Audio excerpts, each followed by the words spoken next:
Temecula, California, this is ShoBox, the new generation. And nobody gonna give you nothing for nothing. You gotta work for what you get. You gotta get them shots off. Left hook, right hand. Both hands up, both hands up. Let's go. Go out there, focus on the job that has to be done. This is what it takes to be champ. This is what it takes right here, baby. Opportunity only knocking one. Let's go.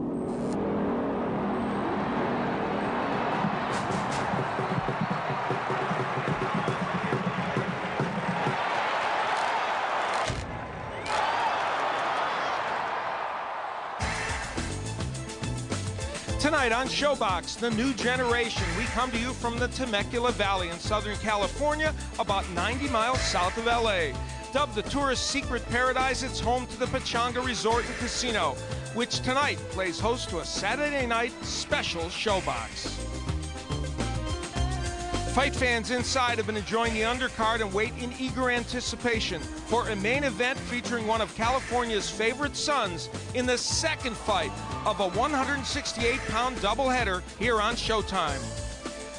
Undefeated Olympic gold medalist Andre Ward takes on Shelby Pudwell, live here from Pechanga. But first, we'll make a stop in Herning, Denmark for same-day coverage of Mikkel Kessler defending his WBA super middleweight title against mandatory challenger Guzmir Perdomo.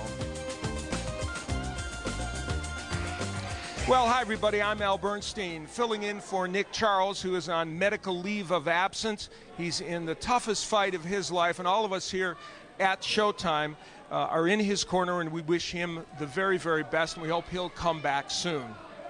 Well, tonight we will set the stage for a very special undertaking by Showtime Championship Boxing, a groundbreaking event that will provide exciting and important boxing matches for months to come. It's the Super 6 World Boxing Classic. The super middleweight division, the most talent-rich in boxing, provides 6 outstanding fighters for a unique modified round-robin style tournament. Now, this diverse field has a very international flavor that features champions Carl Froch and Mikkel Kessler, former champs Arthur Abraham and Jermaine Taylor, Olympians Andre Ward and Andre Durrell, veterans, youngsters representing 4 different countries and 2 continents. Now, the first stage begins October 17th when Arthur Abraham takes on Jermaine Taylor from Germany, and then Carl Froch faces Andre Durrell in England. The first stage concludes November 21st when Mikkel Kessler takes on Andre Ward up the road from here in Oakland. And tonight we feature 2 of the men who will meet in the tournament's first stage. The 30-year-old WBA champ, Mikkel Kessler, is thought by many to be the early favorite to win the tournament. A hard-punching, aggressive fighter. He first won the title in 2004, and he's fought virtually his whole career in Denmark. Meanwhile, 25-year-old Andre Ward might be the sleeper in the tournament. The 2004 Olympic gold medalist was often criticized for the level of opposition, though opposition he handled adroitly. This past May, though, Ward stepped it up and beat a very difficult Edison Miranda, exhibiting skills that showed us he was one of the world's elite fighters. I am joined by ShoBox analyst Steve Farhood. Steve, it's a pleasure to be working with you. And, you know, both of these fighters have in their very immediate future big events. So why take these fights? It's a good question, Al. I think different reasons for both guys. In the case of Kessler, it's been 11 months since he's fought. If he waited 2 more months for the fight with Ward, it would be over a year layoff. The other reason, he very much values the WBA title. Yeah. The fight tonight against Perdomo is a mandatory. So if he didn't take that fight, down the road he would probably be stripped of a title he covets. Now, Andre Ward, it's a little different. It's only been 4 months since he fought Miranda on ShoBox. I think it's gamesmanship. He wants the playing field to be even when he takes on Kessler. Yeah. And by fighting tonight, he won't be giving Kessler any advantages. All right, so a couple of interesting reasons for both those fighters. Well, also offering his insights tonight and his thoughts will be former light heavyweight champion and himself an Olympic medalist, Antonio Tarver. Antonio, you've been down this road before. When you're taking on what is perceived as a tune-up fight, very close to a major fight, there are some positives and there are some negatives. Yes, Al, there is. And the negatives is that a fighter tends to just lose focus because he got that big picture out there. Yeah. And neither one of these fighters want to do that tonight. And it's important that they look good in order to continue to build the momentum leading up into the Super 6. The negative is they can get an accidental butt, which is often happens in a fight, or they can have a career setback injury, or they may even lose. So neither one of these fighters want to take that chance tonight. So hopefully they're focused and their mind is clearly on the fight. All right, and we're about ready to get going with some boxing. So now, let's get things to the Messe Center in Herning, Denmark. It's time to see WBA super middleweight champ Mikkel Kessler put his title on the line against Guzmir Perdomo. Well, Kessler is an 11-year pro in the second reign as WBA champ. Only lost to Joe Calzaghe. He's coming in off an 11-month layoff, wants to shake the ring rust off. Well, he's a beautiful fighter to watch, Al. Beautiful jab, left, right, power, aggressiveness. He's got a great chin, and he's used to fighting southpaws. Perdomo, who is a southpaw, gets his chance late in his career to fight for the title. He, too, is coming in off an 11-month layoff. Yeah, and it's a big jump up in class for Perdomo. He can be troublesome, Al, because he's sort of a loosey-goosey, lanky lefty, really a spoiler, and he's going to have to land that left hand tonight to be effective. Tailored tape, what does it reveal? Well, Perdomo, you see, is fairly tall for a super middleweight, but there's no real reach advantage for him. In fact, the numbers here you see are virtually the same. The difference really is in the quality of opposition. And for the rules, one very different rule. There is a 3-knockdown rule in effect for this fight. So we're just about ready to go for our 168-pound World Championship match. Here's how Steve, Antonio, and I called the fight a little bit earlier.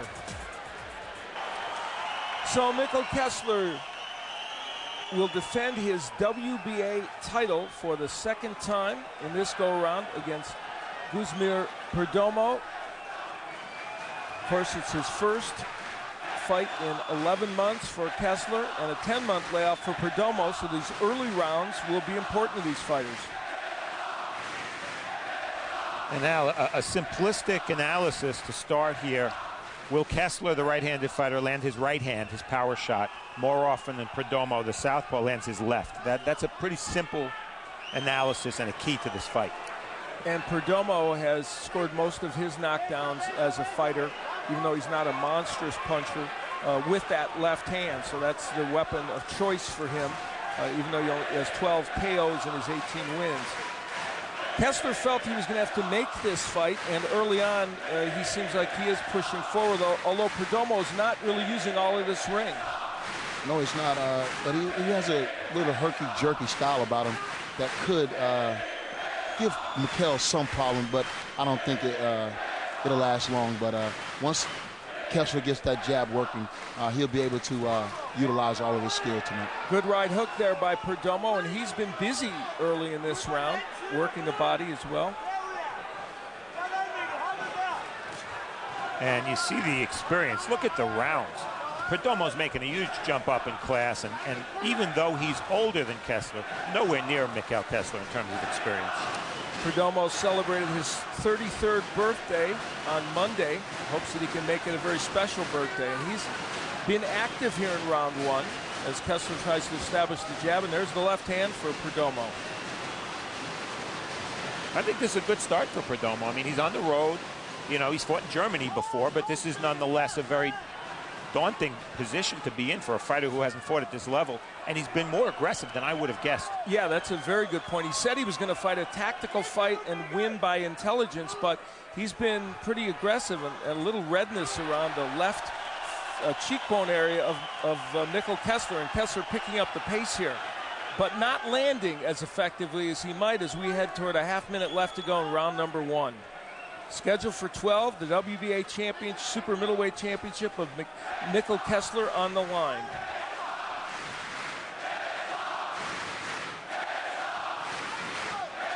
I like what I see in Perdomo because he don't show any fear. You know, he's not intimidated that he's a long way from home. He's here to make, give himself the best chance to win here, and I like what I see. Did not come to survive, came to fight and try and win this championship. So round one, an interesting and spirited affair, and a big right hand by Kessler punctuates it.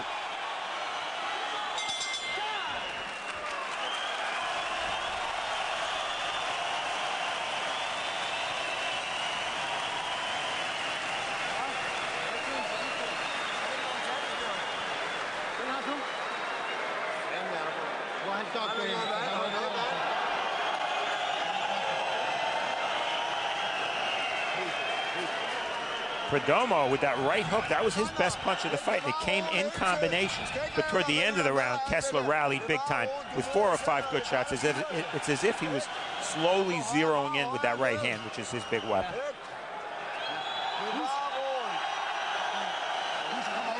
Kessler unloading his own hook as well toward the end of the round.